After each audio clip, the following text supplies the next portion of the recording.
श्री गणेशाय नमः. श्री सरस्वत्यै नमः. श्री गुरुभ्यो नमः. अवधूत चिंतन श्री गुरुदेव दत्त. वृंदावन चंद्र की जय. शुकाचार्य महाराज की जय. जय जय भगवत्तम प्रभो नारायण वासुदेव श्री हरे. मागच्या भागामध्ये पद्मपुराणा अंतर्गत आलेल्या श्रीमद भागवताच्या महात्म्याच्या 6 अध्यायांचं आपण चिंतन केले. आता श्रीमद भागवताच्या प्रथम स्कंदाला सुरुवात झाली आहे. सुरुवातीला मंगलाचरण केले भागवतकारांनी. शास्त्रामध्ये 3 प्रकारांची मंगलाचरण सांगितली जातात. एक नमस्कारात्मक मंगलाचरण, दुसरं आशीर्वाद रूप मंगलाचरण आणि तिसरं आहे वस्तुनिर्देश रूप मंगलाचरण. जास्त विस्तारात न जाता प्रस्तुत मंगलाचरणामध्ये जे श्रीमद भागवताच्या प्रथम स्कंदाच्या प्रथम अध्यायाच्या प्रथम श्लोकामध्ये आहे ते वस्तुनिर्देश रूप मंगल आहे. मंगलाचरण आहे. वस्तू निर्देश, कुठल्या वस्तूचा निर्देश केला आहे? वस्तू म्हणजे काय? वेदांत शास्त्रामध्ये वस्तू ही परमात्म वस्तूला वस्तू म्हटलंय बरं का. त्या भगवंताचं ध्यान केलेलं आहे. जन्माद्यस्य यतोऽन्वयादितरतश्चार्तेष्वभिज्ञस्वराट् तेने ब्रह्महृदाय आदिकवये मुह्यन्ति यत्सूरयः तेजो वारिमृदां यथा विनिमयो यत्र त्रिसर्गो मृषा धाम्ना स्वेन सदा निरस्तकुहकं सत्यं परं धीमहि. पहिला शब्द वापरलाय जन्माद्यस्य यतः. जन्माद्यस्य याचा फोड कशी करायची? जन्मात अधिक अस्य नाही करायची बरं का. जन्माधी अधिक अस्य, ज्याच्यापासून या जगाची उत्पत्ती स्थिती आणि लय होतो. या जगाच्या सृष्टीच्या उत्पत्ती स्थिती लयाला जो मूळ कारण आहे तो जन्माद्यस्य यतः. यतोऽन्वयादितरतश्चार्तेष्वभिज्ञस्वराट्.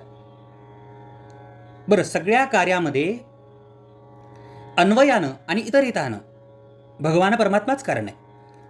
म्हणजे सरळ मार्गी, अन्वयाने म्हणजे सरळ मार्गी आणि इतरतः असं शब्द वापरला आहे. म्हणजे परोक्ष रूपानं, अप्रत्यक्ष रूपानं सुद्धा भगवंतच कारण आहे बरं का. भगवंत कारणाचे सुद्धा वेदांत शास्त्रामध्ये निमित्त कारण, उपादान कारण असे 2 कारणाचे प्रकार सांगितलेत. न्यायशास्त्रामध्ये 3 कारणाचे प्रकार सांगितलेत: निमित्त कारण, उपादान कारण, असमूय कारण. पण या सृष्टीच्या बाबतीमध्ये भगवंतच निमित्त कारण आहे, भगवंतच उपादान कारण आहे बरं का. आणि हा भगवान परमात्मा कसा आहे? चार्तेष्वभिज्ञ स्वराट. तो स्वराट आहे, पूर्ण स्वतंत्र आहे आणि सर्वज्ञ आहे बरं का. तेने ब्रह्महृदाय आदिकवये मुह्यन्ति यत्सूरयः. अहो, आदी कवी असणाऱ्या म्हणजे सगळ्यात पहिले कवी ब्रह्मदेव, प्रजापतींचे स्वामी हिरण्यगर्भ ब्रह्मदेवांच्या हृदयामध्ये केवळ संकल्प मात्रानं ज्ञान वेद प्रकाशित केले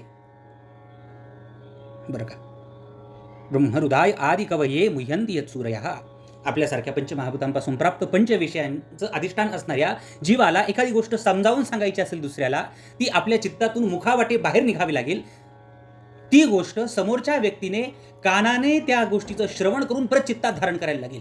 पण भगवंतांनी ब्रह्मदेवाच्या हृदयात केवळ संकल्प मात्रेनं, माऊलींच्या भाषेत सांगायचं झालं तर ये हृदयीचे ते हृदय घातले. तेने ब्रह्महृदाय आदिकवये मुह्यन्ति यत्सूरयः. म्हणजे मोठमोठे विद्वान सुद्धा या भगवंताच्या स्वरूपावरती मोहित होऊन जातात बरं का.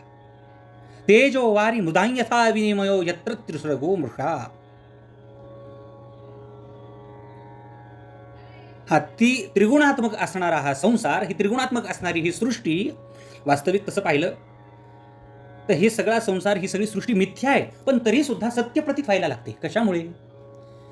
त्याचं कारण शास्त्रात असं सांगितलंय की अधिष्ठान सत्य असेल तर त्या अधिष्ठानावर जे काही अवलंबून कार्य असतं ते सुद्धा सत्य भासायला लागतं बरं का. म्हणजे याचा विस्तार करून अगदी थोडक्यामध्ये सांगायचं झालं तर एखादा श्रीमंत आहे, अब्जोधीश आहे, त्याच्या पत्नीनं खोटे जरी दागिने घातले तरी सगळ्या लोकांना ते खरे वाटायला लागतात. का? अधिष्ठान खरंय. पण एखादा गरीब असू द्या, अहो त्यानं 20 वर्ष नोकरी करून पै जमवला आणि आपल्या बायकोला सोन्याची नथ त्यानं घेऊन दिली बरं का, भेट म्हणून दिली. अत्यंत गरीब हालाकीची परिस्थिती.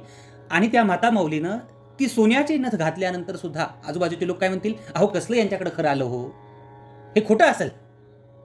म्हणजे मला सांगा, अधिष्ठान खोटं असलं तर खोटं भासायला लागतं. मग हे जगत सगळं मिथ्या आहे, सृष्टी मिथ्या आहे. मग हे मिथ्या असून सुद्धा सत्य का भासायला लागतं? कारण अधिष्ठान असणारा, मूळ कारण असणारा परमात्मा सत्य. तेजो वारिमृदां यथा विनिमयो यत्र त्रिसर्गो मृषा. बरं, मग कशामुळे हे सत्य प्रतीत व्हायला लागतं? ही भ्रामकता आहे म्हणे बरं का. जसा तेजो वारी मृदायथा विनिमयो, तेजाचा वारीवर, वारीचा मृदेवर जसा भास होतो. उन्हाळ्यामध्ये बऱ्याच जणांनी बघितलं असेल की कडक प्रखर सूर्यप्रकाश पडतोय आणि पृथ्वीसुद्धा, तो रस्तासुद्धा तापलेला आहे. त्या प्रखर उन्हामुळे लांबून बघितल्यानंतर असं वाटतं की अहो ते मृगजळे का काय, म्हणजे त्या तेजावरती वारीचा भास होतो, म्हणजे पाण्याचा भास व्हायला लागतो. वास्तविक मृगजळ हे असं, हे मिथ्या आहे, खोटं आहे, परंतु त्या आभासामुळे ते खरं भासायला लागतं बरं का. त्या मृगजळाच्या मागे जसं हरिण धावत धावत जातं, जवळ गेल्यानंतर कळतं की अरे हे खोटं आहे. जसा तेजावर वारीचा भास होतो किंवा वारी मृदा यथा विनिमयो, इथं मृदा शब्द हा काजरूपी, काज सुद्धा मातीच आहे ना, काजरूपी मातीच्या संबंधानं आलेला आहे. की जसं घरामध्ये फरशीवर पाणी पडलेलं आहे, पाणी ते पडलेलं असल्यानंतर कदाचित असा भास होऊ शकतो की अरे हा तुटलेला काचेचा तुकडा आहे की काय. तो जसा भास व्हायला लागतो तसं हे जगत असत असून सुद्धा अधिष्ठान सत असत अनादिकरण, अद्वैत सिद्धी नावाच्या ग्रंथामध्ये ह्या सगळ्या गोष्टी वर्णन केलेल्या आहेत. सत असत अनादिकरणत्वम मिथ्यत्वम प्रतिपन्न उपादो त्रैकालिक निषेध प्रतियोगित्वम मिथ्यत्वम वगैरे वगैरे. रज्जू सर्पाकार भासेले जगडंबर. बरं का, वेदांतशास्त्रामध्ये जास्त विस्तार करत नाही. सांगण्याचं तात्पर्य असं, अधिष्ठान सत्य असल्या कारणास्तव हे जगत मिथ्या असून सुद्धा असत्य भासायला लागतं. अशी ज्याची माया तो भगवान परमात्मा. धामना स्वेन सदा निरस्तकुहकम सत्यम परम धीमहि. थोडं प्रथम स्कंदामध्ये सुरुवातीला 2-3 श्लोक जे आहेत सुरुवातीचे ते थोडे चिंतनीय आहेत बरं का. बाकी पुढे कथामृत चालूच होणार आहे, पण सुरुवातीला थोडासा वेदांत वगैरे आहे या गोष्टीमध्ये. धामना स्वेन सदा निरस्तकुहकम सत्यम परम धीमहि. कुहक म्हणजे माया किंवा अविद्याचा जो भ्रम आहे त्याला म्हटलंय. जो परमसत्य आपल्या तेजाने, आपल्या प्रभावाने, धामना स्वेन सदा निरस्त कुहकम. स्वेन म्हणजे आपल्या, धामना म्हणजे तेजाने, कुहकम म्हणजे मायेचे कपट दूर करतो, सदैव दूर करतो. आम्ही अशा परमसत्याचं ध्यान करतो. परसत्य, सत्य या शब्दामध्ये असं हा धातू आहे बरं का. असणं हेच ज्याचं स्वरूप आहे. आपण सत्य हा शब्द व्यवहारामध्ये लौकिकदृष्ट्या अत्यंत संकुचित अर्थानं घेतो बरं का. सत्य म्हणजे काय, जे घडलंय त्याचं कथन करणं, म्हणजे एखादी गोष्ट अरे सत्य सांग म्हणजे जे काही घडलंय त्याला सत्य अशा अर्थानं घेतलंय. पण इथं सत्यामध्ये असं हा धातू आहे, म्हणजे असणं हे ज्याचं स्वरूप आहे पहिली गोष्ट. आणि परसत्य म्हणजे अल्टिमेट ट्रूथ, म्हणजे तीनही कालामध्ये, जे भूतकालामध्ये सुद्धा सत्य होतं, वर्तमानात सुद्धा सत्य आहे आणि भविष्यात सुद्धा जे सत्य राहणार आहे, अशा अल्टिमेट ट्रूथ असणाऱ्या परसत्याचं आम्ही ध्यान करतोय. भागवतकारांनी शब्द वापरलाय आम्ही ध्यान करतोय, म्हणजे मी ध्यान करतोय असं म्हटले नाहीत, आम्ही ध्यान करतोय. आम्ही म्हणजे काय, आपण महात्म्याच्या पहिल्या श्लोकामध्ये सुद्धा बघितलंय, श्रीकृष्णाय वयं नमः, आम्ही भगवंताचं ध्यान करतोय. इथे 2-3 प्रकारांचं चिंतन आहे. बहुवचनम शिष्याभिप्रायम, म्हणजे ते गुरु आहेत ते स्वतःही म्हणतात आणि समोर बसलेल्या सगळ्या श्रोतृवर्गाकडून सुद्धा ते म्हणून घेत आहेत. किंवा एकनिष्ठता किंवा एकविधता वक्ता आणि श्रोत्यामध्ये निर्माण झाल्यामुळे व्यष्टीच्या मुखातून समष्टीचा अनुभव निघायला लागतो. कीर्तनकार बुवा म्हणतात गजर करताना, पुंडली कवरदे हरिविठ्ठल बोला, पुंडली कवरदे बोला, म्हणजे मी सुद्धा म्हणतोय, तुम्ही सुद्धा म्हणा बरं का. आम्हा भाविकांच्या जाती एकविधची श्रीपती. म्हणून भागवतकारांनी स्वतःही भगवंताला नमन केलंय, भगवंताचं ध्यान केलंय आणि सर्वांना ते ध्यान करायला लावलं बरं का.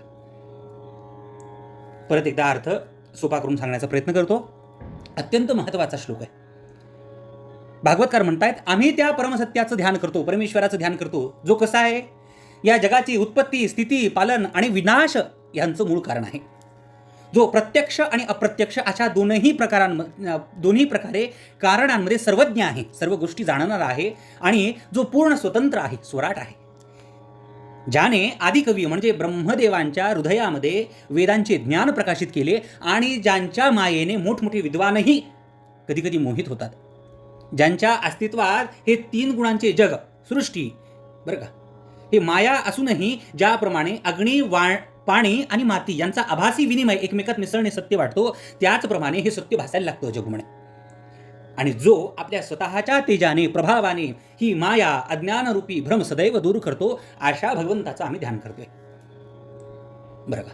ज्या परमेश्वरापासून या जगाची निर्मिती झाली आहे, जो सर्वांचा आधार आहे, जो सर्वज्ञ आहे आणि स्वतंत्र आहे, ज्याने ब्रह्माजींना ज्ञान दिले आणि ज्याच्या मायेने मोठमोठे ज्ञानीही मोहित होतात, जो आपल्या तेजाने मायेच्या अंधाराला नेहमी दूर करतो, आम्ही त्याच परमसत्य अशा भगवंताचं ध्यान करतो. आता आणखी विस्तार करायला गेलं तर भरपूर आहे की मग हे भगवंताचं लक्षण कुठलं आहे, तटस्थ लक्षण आहे की स्वरूप लक्षण आहे. स्वरूप लक्षण म्हणजे जे सदैव कालातीत लागू पडतं त्याला स्वरूप लक्षण म्हणा, आणि तटस्थ लक्षण म्हणजे जे काही विशिष्ट कालमर्यादेमध्ये असतं त्याला तटस्थ लक्षण म्हणा.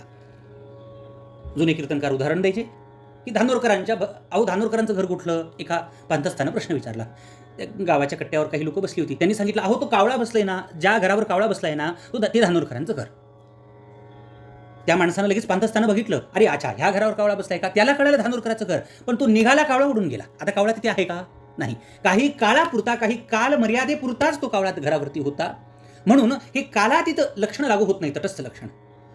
पण भगवान परमात्मा, अहो तो उत्पत्ती स्थिती लय करणारा आहे, स्वराट आहे, अभिज्ञ आहे, मुह्यंती यत् सूर्यः, हा भगवान परमात्मा हे स्वरूप लक्षण आहे भगवंताचं, जे भूतकाळात सुद्धा लागू होतं, वर्तमानात सुद्धा लागू होतं आणि जे भविष्यात सुद्धा लागू होतं. असं कालातीत भगवंताचं स्वरूप लक्षण या वस्तुनिर्देश रूप मंगलाचरणामध्ये भागवतकारांनी सांगितलंय. बरं का, पुढे विषय जाऊ देऊया. पुढच्या श्लोकामध्ये अनुबंध चतुष्टय सांगितले. धर्म प्रोजित गैतपुत्र परमो निर्मत्सराणां सतां वेद्यं वास्तवमत्र वस्तु शिवदं तापत्रयोन्मूलनं श्रीमद्भागवते महामुनिकृते किं वा परेरीश्वरः सद्योरुद्यवरुध्यते कृतिभिः शुश्रूषुभिः तत्क्षणात्.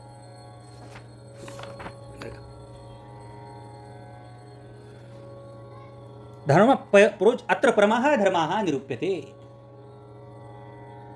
परमधर्माचं निरूपण केलंय. तो धर्म कसा आहे, धर्म प्रोज्जित कैतवोत्र परमो, याच्यामध्ये निष्कपट निष्काम आहे.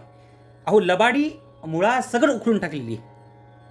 वेद्यम वास्तवमत्र वस्तु शिवदम तापत्रयोन्मूलनम, तीनही तापांची निवृत्ती ज्यांच्यामुळे होते, शुद्ध अंतःकरणाच्या पुरुषांनी जाणण्यायोग असणारं वेद्यम वास्तवमत्र वस्तु शिवदम, कल्याणकारी सत्य आत्मवस्तूचं याच्यात वर्णन केलं. श्रीमद भागवते महामुनिकृते किंवा परेरीश्वराः, जेव्हा एखादा पुण्यात्मा पुरुष हे शास्त्र ऐकण्याची इच्छा करतो तेव्हा भगवंत लगेच त्याच्या किंवा परेरीश्वरः सद्यो वृद्धवरुध्यते कृतिभिः शुश्रूषुभिः तत्क्षणात्, तेव्हा भगवंत लगेच त्याच्या हृदयामध्ये प्रवेश करतात. बरं का, मग इतर साधनांची आवश्यकता त्याला काय भासणार आहे. महामुनी व्यास निर्मित या श्रीमद भागवत महापुराणामध्ये मोक्षापर्यंत कोणतीही कामना नसलेल्या परमधर्माचं अत्र परमः धर्मा निरूप्यते निरूपण केलंय. यात शुद्ध अंतःकरण असणाऱ्या सत्पुरुषांनी जाणण्याजोगा मूळ परमात्म्याचं चिंतन निरूपण केलंय. तापत्रयोन्मूलनम, जे आधिभौतिक, आधिदैविक आणि आध्यात्मिक अशा तीनही तापांना मुळापासून नाहीसे करणारे असून परमकल्याणकारी करणारे आहे. वेद्यम वास्तवमत्र वस्तु शिवदम, ज्यावेळी पुण्यवान पुरुष या शास्त्राच्या श्रवणाची इच्छा धारण करतात त्यावेळी भगवंत विनाविलंब त्यांच्या हृदयामध्ये स्थिर होतात. मग याखेरीज दुसरं साधन शास्त्र करण्याची काय गरज आहे. बरं का, आणि आता तिसरा श्लोक निगम भागवताचं वर्णन करणारा, महात्म्य वर्णन करणारा श्लोक आहे. बरं का, निगम कल्पतरोर्गलितं फलं शुकमुखात अमृतद्रव संयुतं पिबत भागवतं रसमालयं मुहुरहो रसिका भूवि भावुकः. भागवत कसे म्हणे, निगम कल्प तरोर्गलितं फलम, हे श्रीमद भागवत वेदरूपी कल्पवृक्षाचं पिकलेलं फळ आहे. शुकमुखात अमृतद्रव संयुतम, श्री शुकदेव रूप पोपटाच्या मुखाचा संबंध आल्यानं अमृत रसाने परिपूर्ण असे. पिबत भागवतम रसमालयम, हे रसाचं आलय. बरं, याच्यात साल सुद्धा नाही, बिया नाही, हा पूर्ण रस पूर्ण असा आहे. हा मूर्तिमान रस आहे. आणि मुहुरहो रसिका भूवि भाविकः, जोपर्यंत शरीरात प्राण आहेत तोपर्यंत मनाचा लय होईपर्यंत या दिव्य भागवत रसाचे पृथ्वीवर वारंवार पान करत राहा सांगितलंय. निगम कल्प, परत एकदा सांगतो, निगम कल्पतरोर गलितम फलम, हे श्रीमद भागवत वेदरूपी कल्पवृक्षाचं परिपक्व झालेलं फळ आहे. शुकमुखात अमृतद्रव संयुतम, श्री शुकदेवाच्या मुखातून निघालेले असल्याने अमृत रसाने हे परिपूर्ण आहे. पिबत भागवतम रसमालयम मुहुरहो रसिका भूवि भावुकः, यात केवळ रसच रस आहे म्हणे, दुसरं काहीच नाही. या फळाला साल नाही, बी नाही. जोपर्यंत शरीरात जीव आहे तोपर्यंत याचं वारंवार श्रवणरूप पान करावं असं भागवतकार वर्णन करतायत बरं का.